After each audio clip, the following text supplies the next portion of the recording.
warm welcome, and it is a very warm welcome, to the Nancy Stevens Arts and Style Show, the isolation interview with Robert Daws. Hello, Robert, or Bob, as you're known to me and your friends. Yes, hello, Nancy. You well? I'm very good, thank you. How are you? I'm absolutely bonny, thank you very much. I've just been sitting in the garden, having a read, catching up on stuff, and it's baking out there, hence my slightly Hawaii 5-0 garb, and listening to the bird song, which is very pleasant, in spite of the increased traffic of the last couple of days. But anyway, yes, I'm very well indeed, thank you. Good, so let's do a little intro. So Bob Daws, or Robert Daws, a rather trained actor, TV, stage, films, author, a successful podcaster, an impressive CV, but you are the most modest person I know, the most modest actor, and the nicest man in showbiz. That's the moniker I always give to you. You've had an extraordinary career, but obviously we're living in difficult times now. So I just wanted to talk a little bit about your career, and then how the hell are you coping as a creative, as a performer, in these difficult times that, you know, we've been in lockdown, which seems like about 900 weeks by now. So let's start. Right, well, first of all, I'm blushing under this slight tan. That's very sweet of you. Thank you very much.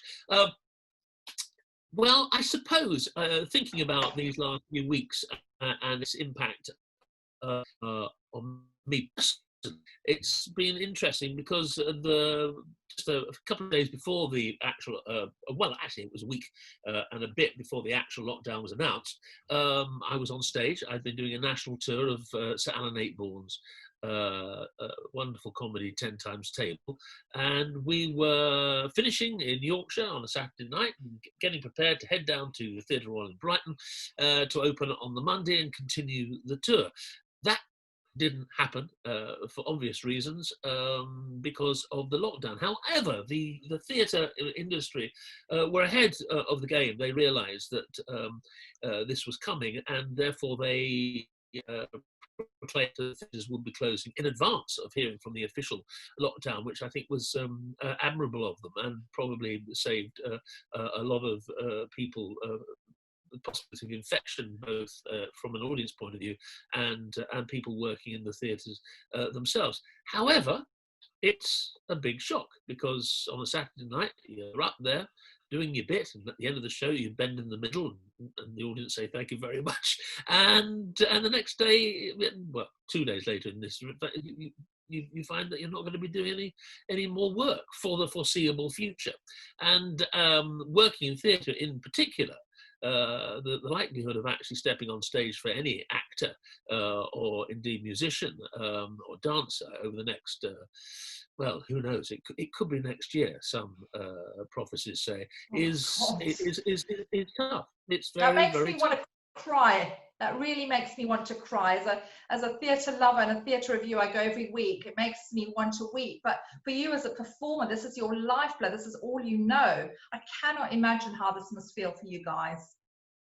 Well, it's very. I think it's been tough when you're considering in a profession that only about 5% of actors are working at any given time, and but at the same time, that I suppose gives you some sort of resilience. This is sort of territory that you understand. Obviously, not with the monstrosity of the virus, the pandemic, but actors are used to being unemployed and for long stretches of time, and they're used to contracts and play because they come to the end of the contract, or the people don't turn up to watch them. So I suppose I like to think that there's a little bit of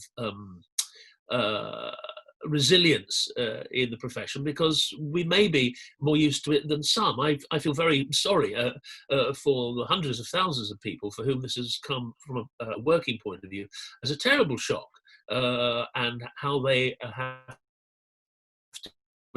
It's going to be tough times for all of us, but as long as we have our health, we'll get through, as they say. You have to be optimistic. It's an interesting point, though, as you say, actors, you know, 5% of the population are only probably working or waiting for the call. So I guess, as you say, the resilience is there already. But I mean, I know, going back to the Ayckbourn play, I know that it was an exciting opportunity for you. You love a bit of farce. And obviously the great man himself was in the audience, I believe. How did that Yeah. feel? Oh, well, just wonderful. You know, the master was there. I'm huge. He's one of the finest playwrights in the world, Alan Ayckbourn. In fact, he's got his latest play. It's about, I don't know, it's 84th, 85th.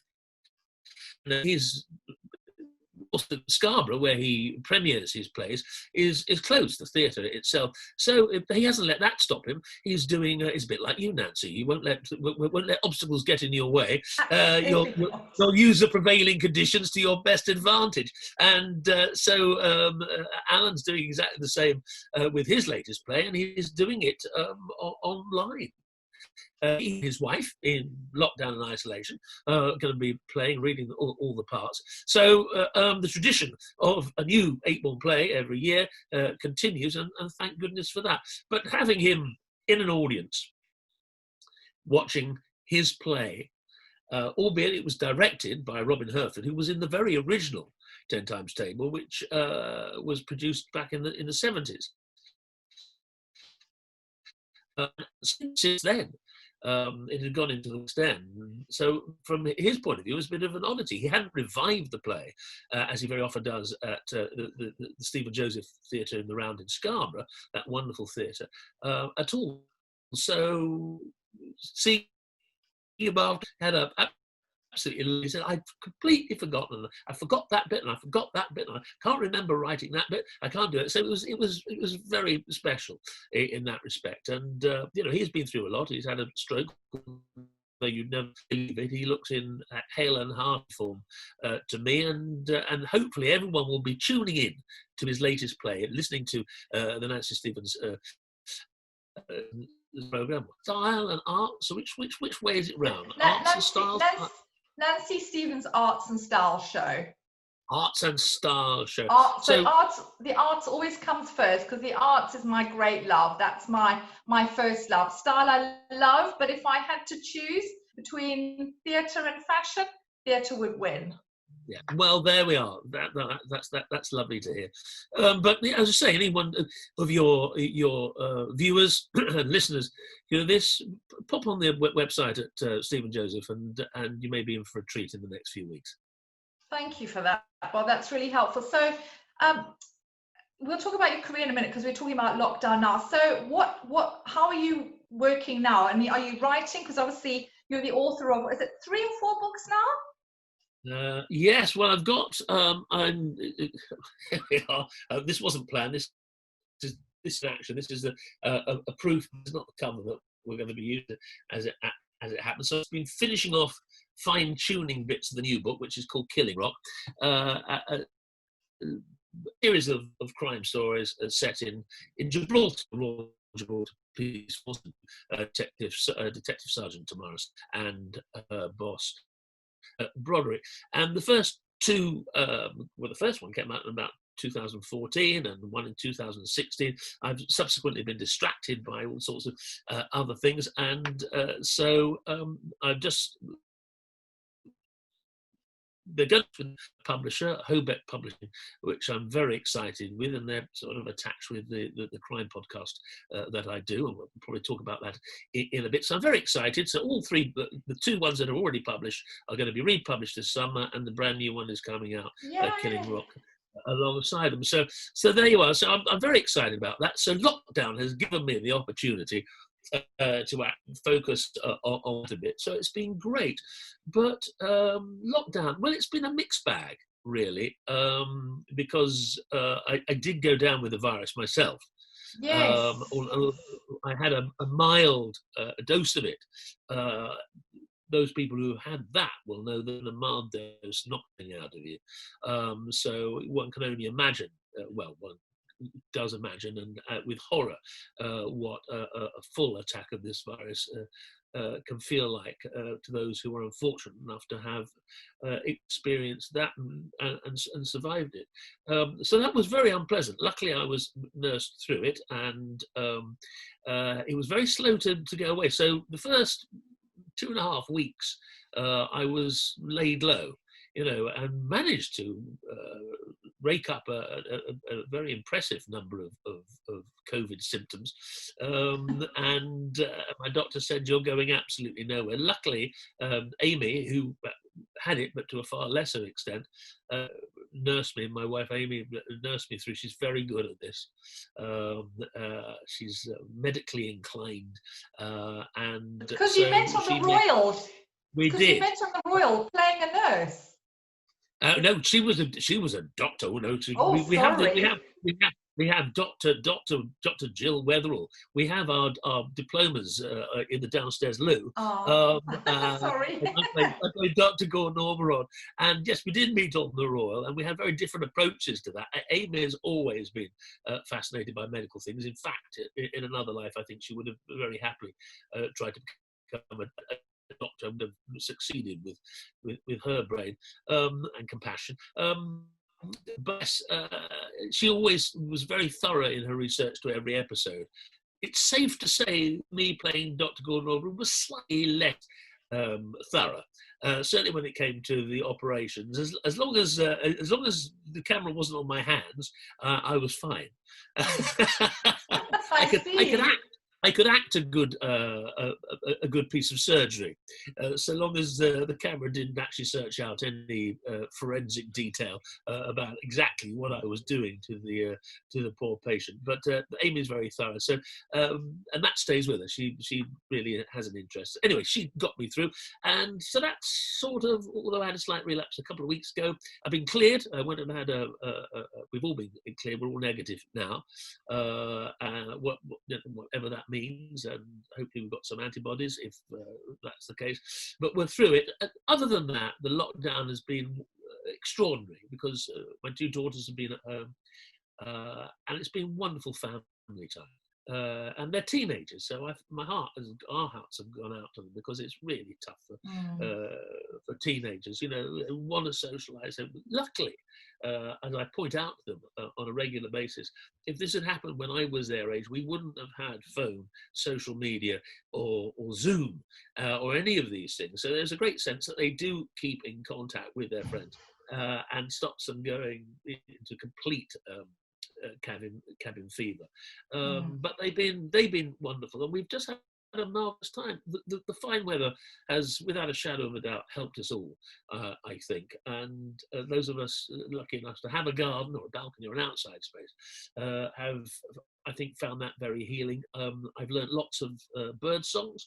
I've got a little app which I adore, which can actually identify what the birds are and the singing in your garden. So that's been a wonderful voyage of adventure for me. And as I said, it's allowed me to sort of spend wonderful time, watch a lot of television as a family, play Scrabble, and catch up with all sorts of things that the usual stressful existence of our lives very often prevents, because we're pretty much always on the front foot, aren't we? And that's the way people live in the modern world.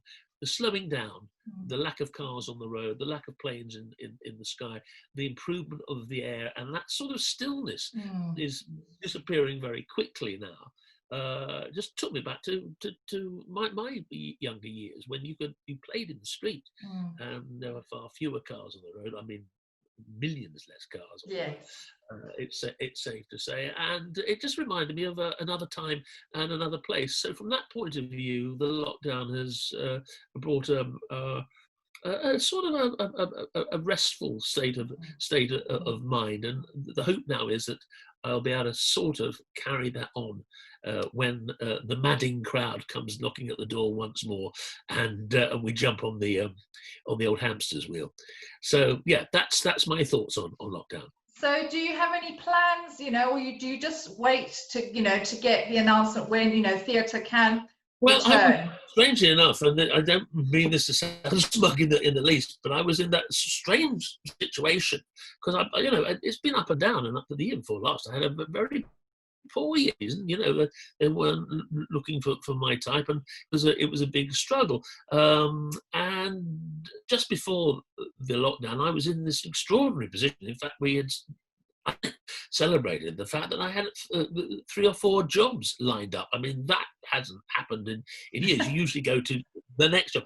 And I said, I don't believe this. I can actually say I'm working, doing a television there, and then I'm going to do that play, and then I'm doing that radio play, and then I'm actually doing this television sort of thing. And I went, this is extraordinary.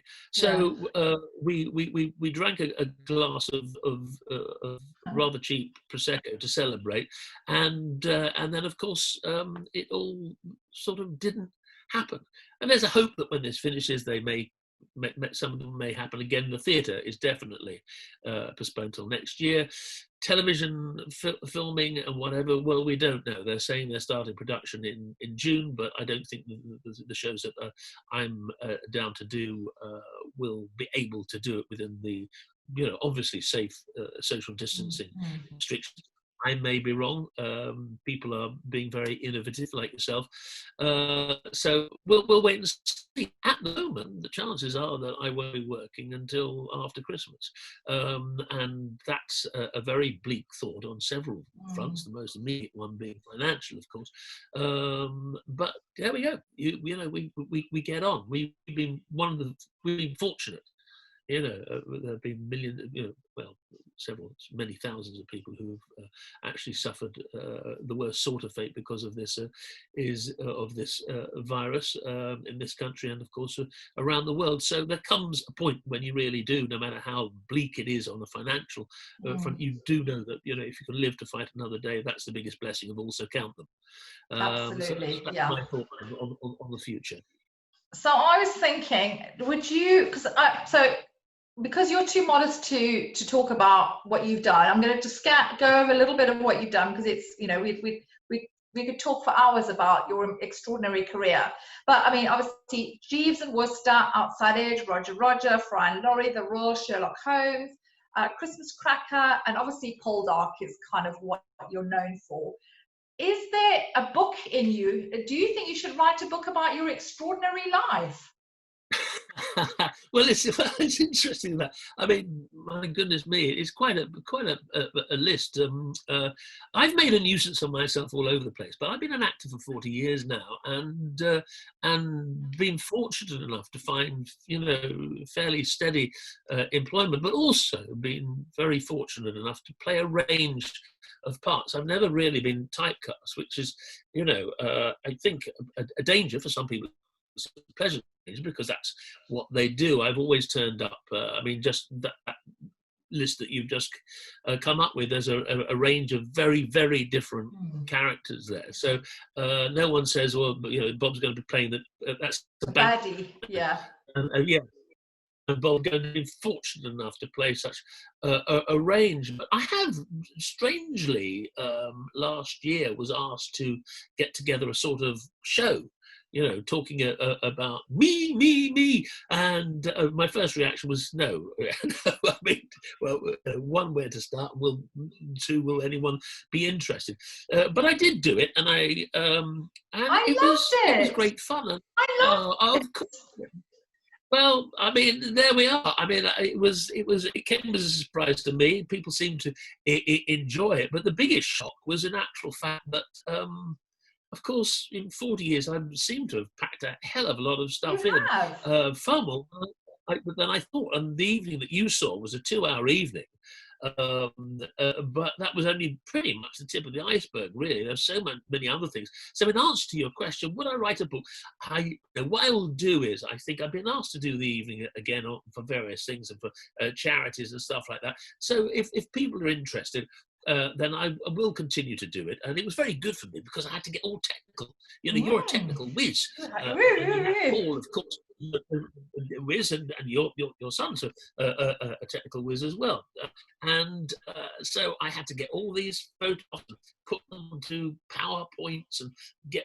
I was very of myself, and still don't quite understand how it all came together, but it did. But it was very enjoyable to do, and it was lovely to have that response. And thank you for yours. So yeah, I will sort of adjust it and change it and update it and keep on going. And if I get an invitation to go and perform it somewhere, I've got 2 or 3 after this lockdown is over that I'll be doing, and so I will. I suppose there comes a point, and this is a saying within our industry, that when you get to a certain age and you've done a certain amount, there's an obligation to sort of what's the phrase, send the lift down for those who are just starting. So they may just say, who's that old twit muttering away about his career, but there may be some things that might be useful, and if that was the case, or inspired someone to actually maybe thinking of following their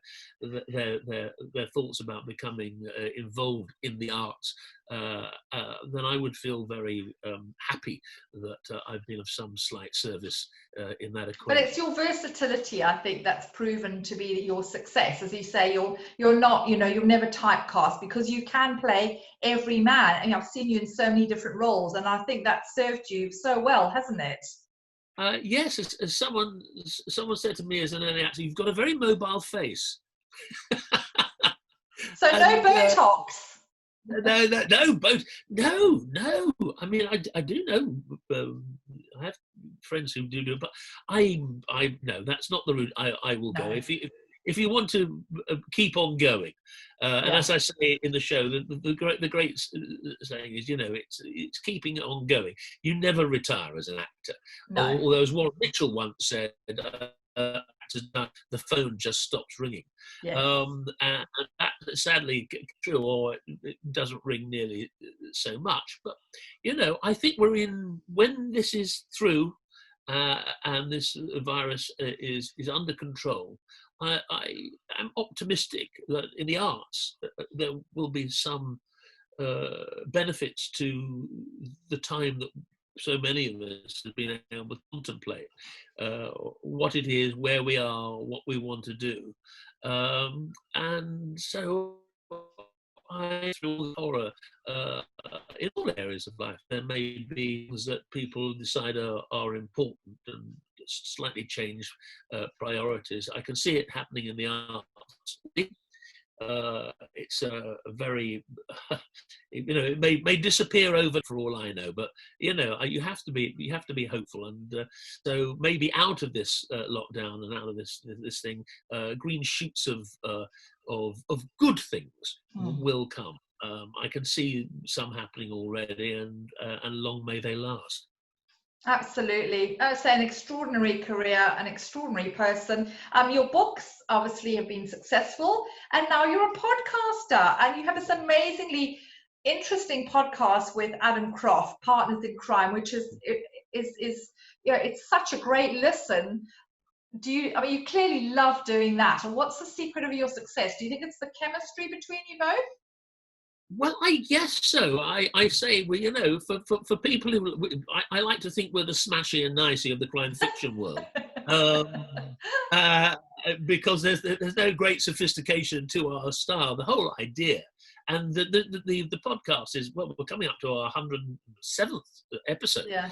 We do it once a week, which is extraordinary. But we started off and we interviewed many of our leading crime fiction writers: Mark Billingham, Val McDermid, Peter James, Ellie.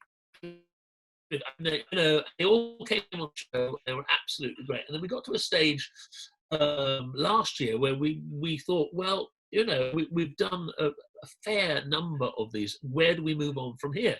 And we decided that we would just, sit and talk, recommend crime fiction books, recommend crime fiction in other mediums, radio, television, and film as well. Things that excite us and things that we learn that are happening. I mean, like this week, the extraordinary news, if you're any crime fiction readers out there or watchers, that Brian Cox is going to be the new Rebus, Ian Rankin's wonderful character. Oh, okay. For film only. I think, and it will be a special book. So the Mighty Mr. Cox. For those who've seen Succession, I think one of the best television series of last year by a country mile. He's coming back as Rebus. So it keeps you alert. You know this. You're a broadcaster. You know how much background work has to go into it. Yes. Other than that, we were very different, Adam and I. We have different perspectives, and it's we have a jolly time. And if anyone gets anything out of it more than the recommendations that we make every week, then we're absolutely delighted. But we get our black coffee, we sit down, usually in the studio, but these lockdown times, we've been recording from our own homes, of course, which has thrown up a few obstacles. Hopefully, we managed to get over them. And I have to say, I am looking forward to getting back into the studio, because there's something about the live contact. There's no contest. No, there isn't. But this way. In the meantime, this is great. Zoom is great. Whatever devices or platforms you manage to use to record and get the message out there. But yeah, we've loved the Partners in Crime. It's called, and it's a weekly. Comes out on a Friday, and you can get it on all platforms, from YouTube to Apple to Google to you name it. It's there. And the extraordinary thing, as you well know, with your show and behind your podcast here, with your latest exciting adventure, it's an international thing. Yes, yeah. And apart from anything else, you get lovely contacts with, people email you listening to the show in Liverpool or Cirencester or Swindon, and then you get a sort of email from Tonga or Slovakia or Bali, and you go, my goodness me, there are people, there is an audience worldwide looking for content and things that are interesting them. That blows your mind. I come from the early Doctor Who generation, but now the things that are possible. I mean, when I was young, watching Star Trek, for instance, and they used to flick their and they used to see the person up in the ship. Now we do that like this. I mean, you're sitting about 15 miles from where I'm sitting. Yeah. I mean, you could be, or I could be in Tonga or Fiji or Buenos Aires or whatever. And that is an extraordinary thing which we take completely for granted. Science fiction, as was, becomes science fact. It's great. Well, it's honestly, we could talk for ages. I'm very conscious of time. It's been an absolute pleasure, Bob. It really, really has. Again, extraordinary career. I hope things will, the theatres will not be in darkness for too much longer. I love chatting to you, as always. Yeah, thank you so much. So we can find you, Robert Daws, on the internet, Partners in Crime with Adam Croft. Obviously, you can find my podcast, which is the Nancy Stevens Arts and Style Show, which is all over all the various platforms, as you say. So thank you so much, Bob, and I really do appreciate it. And we'll record a little soundbite at the end, but thank you so much for being my guest on my isolation interview. You're an absolute joy. Thank you. The nicest man in showbiz. Well, again, I'm blushing under my ombre solaire. Thank you, Nancy. I've had a lovely time. It's always the greatest of pleasures talking to you. So look after yourself, and see you in person after lockdown finishes. Absolutely. Thank you, Bob.